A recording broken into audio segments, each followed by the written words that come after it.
말은 주섭에게 하면서 잔은 옆에 있는 장씨에게 놓는 태광이다. 아, 그 기와 아니습니까? 고향에 사는 종태 말입니다. 태봉에서 났지만 함창 읍내의 고향에 사는 같은 종씨를 말하고 있다. 가는 갑자기 와. 태광은 그동안 잊고 있던 종태의 얼굴을 떠올리며 지섭에게 묻는다. 종태 처가 태우 집에 가서 난리를 쳤답디도 며칠 전에. 주섭이 대신에 종필이 답한다. 태우라는 이름이 나오자 태광은 종필의 얼굴을 아무 말 없이 쳐다보다가 쓴 입맛을 다시며 잔을 들고 입에 쏟아붓는다. 그놈이 또 무슨 일을 저지르고 다니는구나 생각한다. 장씨는 도무지 알아듣지 못하는 이름들이 나오자 술잔을 쳐다보며 그저 구워다 놓은 보리자루 마냥 묵묵히 있고, 이번에는 주섭이 말을 이어받아 계속한다. 태우가 판을 벌리고 그 옆에서 꾸루아이가 바람을 잡고 그러는 모양입니다. 그어서 종태가 두마지기 문서를 태우한테 잃었는데 예. 그걸 알고 그만 종태 처가 계집막 꺼진 가가지고 아예 들러 버렸답니다. 종태네 행편이 아이고 막 두마지기만 에휴 그랬답니다. 장씨는 어렴풋이 머릿속에 그림이 그려진다. 겨울에 흔히 나타나는 일이다.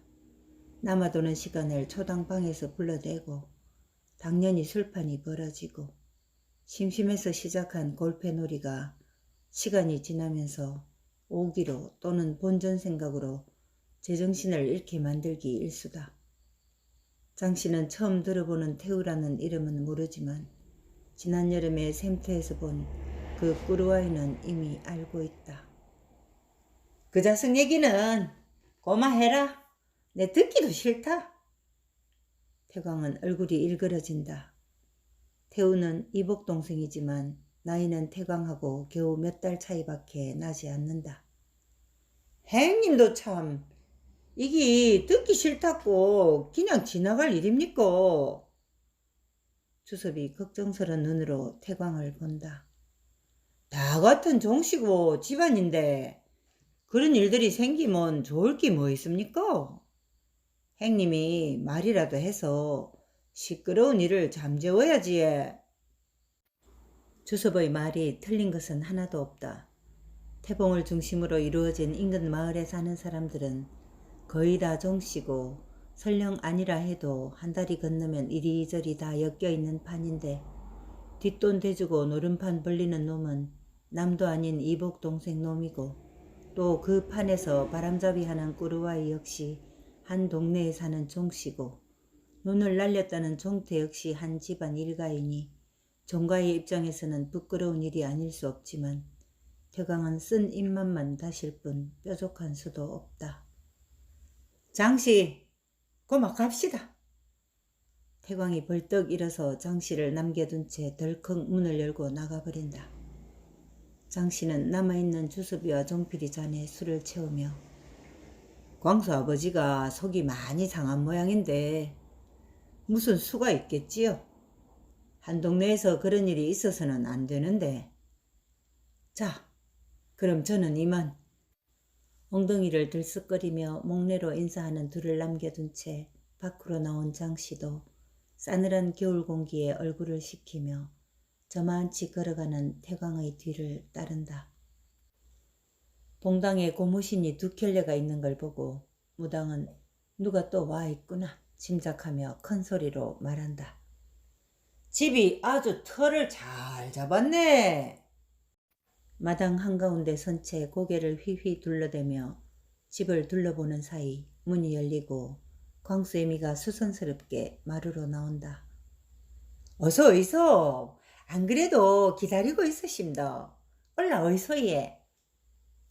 언제부터 여기서 살았노? 무당은 광수네가 이리로 오게 된 경위를 전혀 모른다. 울면 안 되십니다. 아래채에서 살다가 소양이가 온다고 방내해주고 이리 오게 됐지에. 신을 벗고 마루에 올라선 무당은 방으로 들어가기 전에 다시 한 바퀴를 휘 둘러본다. 그래? 진작에 올기지. 이래 좋은 터를 두고 뭐하러 갯방살이 했노? 방 안에는 웬 안악이 아랫목을 비워둔 채 손님을 맞이하듯 윗목에 서 있다. 올순이 옳게다. 무당은 두 말도 않고 아랫목의 자리를 잡고 앉으며 창호 어마이를 뚫어지게 본다. 행색을 보아하니 돈이 될 것 같지 않다. 비단 공단을 휘감은 여인네들을 앞에 두어야 쌀말이라도 쉽게 거두어 드리는데 저렇게 떼꼬작물이 줄줄 흐르는 여자한테 무슨 잔돈푼이라도 있으랴. 아, 이 사람들아, 와 서 있노? 앉거라. 무당은 온목에 서 있는 광수애미와 창호 어마이를 보며 방바닥을 손바닥으로 친다. 그래, 니는 뭘 물을 끼고? 당돌한 태도로 광수애미에게 묻는다. 이런 여인네들은 아예 초장부터 꽉 눌러 깔고 앉아야 하는 법이다. 지는 얘 우리 아들 사주나 좀 물어볼라꼬 얘. 광수애미는 아직도 종가의 재산을 은근히 탐내고 있다. 근데 아침에 불을 안 넣었나? 와 이리 미지근하노? 광수애미의 궁금증에는 관심도 없는 듯 무당은 깔아놓은 이불 속에 손을 넣고 불기운이 다한 구들장 탓을 한다. 와예, 안 따십니까? 아침에도 불을 넣었는데 예? 광수애미는 육중한 허리를 길게 뻗어 아랫목에 손을 넣어본다. 인제 저녁 때가 돼서 식었네 예? 별 수 없다는 말이다. 저속으로 밥을 지을 때나 불을 지피니 두 번 불을 떼는 것은 당연하지만 가마솥에 푸르륵 하고 밥물이 흘러넘칠 정도로만 불이 지펴지고 나면 남은 불을 고래에 밀어넣고 그것으로 끝이니 두꺼운 구들장 돌판이 뜨겁게 달구어지기에는 충분치 않다. 사주를 봐달라고? 또 그 생년월일을? 무당은 두 여자를 번갈아 보다가 안심을 한다. 그래, 우선 사주를 내놔 봐라. 큰아는 올해 10살이고 예, 작은아는 7살입니다. 태어난 해가 묻고 다짜고짜 물어대는 무당의 말에 광수애미는 어리둥절하다. 예? 해를 알 리가 없는 광수애미다. 한문은커녕 언문도 깨우치지 못했으니 나이만 알 뿐이다. 되묻는 광수애미의 눈빛에 무당은 다시 안심을 하고는 아이고 참, 니는 해도 모르나? 어? 자석을 놓고 낳은 해도 몰라? 길을 있는 대로 죽인다. 보자 10살이면 무슨 해인가 하고는 손가락으로 간지를 짚어대지만 무당 자신도 그 많은 60개를 외워본 적이 없기는 마찬가지다. 오이야 하고 달이랑 나라고 시를 말해봐라. 그 물음에는 광수애미도 자신 있는 양 턱 밑에 받치고 있던 무릎을 내려 퍼질러 앉으며 내놓는다. 큰아는 8월 초이틀이고 예, 아침 물 때 낳았지 예. 작은아는 동짓달 11에 한밤중에 낳으심도. 한심한 것은 무당 자신도 마찬가지지만 무당의 눈에 보이는 광수애미는 더 한심하게 보인다. 야야, 극하지 말고 아침 물 때도 몇인지 또 한밤중에도 정확히 몇인지 말을 해야 알지. 시가 얼마나 중한데 그렇게 말하노? 사람 팔자가 새벽 종소리 나기 전하고 후하고 천지 차이라는 거 모르나? 마치 질책하듯 광수애미를 나무란다. 그렇지 예. 큰아는 예, 한 8시쯤 되고 예. 작은아는 확실히 안 믿어. 넣고 나니까 바로 사이렌이 막 울었어 예. 12시 막 되기 전에 남기지 예. 그럼 우선 큰아부터 보제. 무당은 눈을 감고 역시 손가락으로 이리저리 엄지를 움직여가며 신용을 하는데 목도 마르고 술이 간절하다. 안 되겠다 싶은 마음에 눈을 뜨고 아이고 목이 마르네. 너희 집에 술 있나? 내 한 잔 도고. 하고 아무캐도 신을 좀 모시야겠다. 이왕 보는 김에 정확히 물어봐야지. 니는 정한수 한 그릇 하고 초 한 잔을 가온나? 아무 말 없이 그저 무릎 조아리고 옆에서 구경만 하고 있던 창호 어마이가 일어서며 우리 집에 아바이 묵던 술이 있는데 네 그거 가올게. 글칼래? 잘됐다. 내는 안채에서 초 한 잔을 얻어와야겠다. 니 퍼뜩 갔다 온나? 내가 정한수라 했다. 샘에서 물 떠온나? 무당의 당부다. 물이 물일진데 무슨 정화순이 부정탄 물이니 따지고 드는 것은 다 신령을 위시한 거창한 주문일 뿐이지만 무당에게는 그런 것들이 자기 주머니를 불려주는 일인 것이다. 창호 어마이가 가져온 안동소주를 사발에 부어 반쯤 마시고 나니 속이 싸르르하게 전율이 오고 기분은 구름을 타고 나는 듯한 무당이다. 옹기 화로를 가운데에 두고 그 가운데 양초를 꽂아 불을 붙인 무당은 눈을 감고 입술을 달싹거리며 무언가를 읊어대지만 실은 몸 앞에 놓인 화로의 따신 기운을 즐기고 있다. 니는 뭐 내놓을 기라도 없나? 신령님이 오시는데 빈손으로 모실래? 눈을 거의 부라리며 광수애미를 나무란다. 신령님이라는 이름 앞에 감히 누가 대들 것인가? 그저 당황한 광수애미는 어쩔 줄을 모른다. 내게 주는 복채 대신에 신령님께 드리는 공물을 놔야지. 어쩝니까? 돈은 없고 곡식도 괜찮습니까? 이런 우라질. 그럼 공연불 하라고 나를 불렀단 말인가? 무당은 기가 차지만 어차피 종가에서 목적을 이룬 이상 너그러이 생각하기로 마음먹었다. 곡식도 된다. 뭐든 정성으로 놓으면 되는 기라. 하고는 다시 두 눈을 감고 중얼거린다.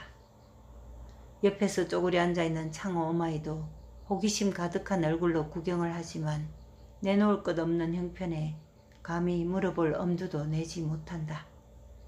광수애미는 전기에서 바가지 가득 하얀 쌀을 퍼다가 화로 옆에 놓는다. 거의 두어 대는 될성 싶다. 실눈 밖으로 보이는 쌀이 적지만 별 수 없는 무당은 한참을 더 중얼거리다가 눈을 뜨고는 광수애미를 물끄러미 쳐다본다. 광수애미는 무당이 눈을 빤히 뜨고 자기를 쳐다보는 것이 이상스러워 같이 눈을 동그랗게 뜨고 묻는다. 와이예? 무당은 바가지에 담긴 쌀을 한심한 심정으로 보다가 입맛을 다시고는 말을 내놓는다. 그나는 참 좋다. 아바이도 어마이도 알을 아주 잘 낳았네. 씨가 얼마나 좋은지 박덩어리보다 크다. 그 속에서 크니 황후장사보다 더 클 끼고 장대하게 자랄 낀데 위에 큰 돌덩어리가 누르고 있네. 쌈지 속에서 담배 하나를 꺼내 화로에서 숯을 찾아 불을 댕긴다. 돌덩어리가 얘? 광수애미는 한 발짝 앞으로 움직이며 묻는다. 돌이 아니고 바우다 바우. 하면서 무당은 연기를 옆으로 뿜어낸다. 그걸 치아줘야 아는 지대로 클 끼다. 내 부적 하나 써줄 낀데 그걸 대들보 밑에 붙이두고 아가 22살 될 때까정 뛰지 말거라이. 또 한 가지 집안에 나무는 심지 말거래. 아가 빨아먹고 클 양기를 나무가 그 다 빨아물기다. 예. 강수애미는 거의 머리를 조아릴 정도로 항송함을 표시한다. 배 아파 낳은 아이가 바위에 눌려있다는데 외면할 의미가 세상 어디에 있겠는가. 그리고 시주머니가 박덩어리만큼 크다는데 안 좋아할 애미가 또 어디 있겠는가. 무당은 이 교묘한 두 음양을 잘 조화시키며 알아도 그만 몰라도 그만인 사주를 팔아먹고 있다. 보살님 예, 지는 드릴 건 작곡밖에 없는데 예, 그거라도 좀 받아주시고 봐주실랍니까? 창호 어마이가 기어들어가는 듯한 목소리로 청한다. 무당은 능청맞은 표정으로 눈을 올려뜨고 니도 뭐 물어볼 거 있나? 아예 상전이 하인에게 하듯 묻는다. 하도 집에 우환이 들어서 예. 오이야 가온나? 봐주겠다는 말 대신에 가져오라는 말을 서슴없이 내놓는 무당이다. 오후의 햇살도 거의 저물었는지 창호 어마이가 광목자루에 뭔가 담아들고 들어오느라 열어젖힌 문 사이로 들어오는 한기가 제법 차갑다. 그래. 니는 물을 끼 먹고? 화로 옆에 놓인 자루속이 궁금하지만 필경 쌀은 아닐 것이고 기껏해야 콩이나 서숙이나 아니면 수수 정도일 테지 하고 생각하는 무당이다. 집에 와 자꾸 오한이 생기는지에 창호 어머니는 무슨 말부터 해야 할지 모르고 있다. 이럴 때 무당은 자신이 필요한 것을 말하도록 중생을 주무를 줄 너무나 잘 알고 있다. 집에 식구가 맺히고? 한쪽 무릎에 턱을 고이고 쪼그려 앉은 창호 어마이의 복장은 한없이 초라하다. 얼굴은 지난 여름에 들로밭으로 온갖 바람과 먼지에 내둘려 처진 양 시커멓다. 무당은 황송한 표정으로 자신을 보고 있는 눈길을 되받아치며 속으로 혀를 끌끌 차고 저렇게 사느니 차라리 바람같이 사는 내 팔자가 훨씬 낫겠다 하고 생각한다. 식구라고 해도 몇 안 됩니다. 지하고 지 아바이하고. 창호 어마이의 말이 채 끝나기도 전에 무당은 말끝을 잘라버리고 큰 소리를 친다. 됐다 고마. 니는 살아있는 것만 해도 고맙게 알고 살아라. 눈을 힐끔거리며 입을 삐죽대는 무당이 무슨 못볼 꼴이라도 본 듯 얼굴을 찌푸려대는 통에 광수애미도 창호애미도 눈이 왕방울만 해지고 놀라서 멍하니 무당을 쳐다볼 뿐 말을 잇지 못한다. 털보무당이 혀를 차대며 또 담배 하나를 입에 무는 동안에도 두 여인네는 그저 기다린다. 두어 모금 빨아당기다가 드디어 무당이 담뱃재를 화로에 털어내며 말을 잇는다. 내가 알아맞출 때는 신령님께 물어보기도 하고 아니면 사주를 보기도 하고 또 때로는 관상을 보기도 하는데 니는 내가 관상 보기가 겁이 난다. 화난 듯 창호 어마이를 노려보며 질책을 하는데 영문도 모르는 여인네들은 마치 그 소리가 하늘에서 내려오기라도 하는 듯 온몸에 좁쌀을 돋궈가며 다음 말을 기다린다. 어째 그리 복도 없노? 태어나서는 친정부모 밑에서 그리 복이 없었고 시집이라고 왔으면 복을 받고 살던가. 시집복도 니는 쪽박 맨키도 안 된다. 창호 어마이는 무당의 말을 들어가며 그래, 내는 친정복도 없고 서방복이나 시집복도 없다. 그럼 그것이 다 내 팔자였구나 하고 생각을 꾸려간다.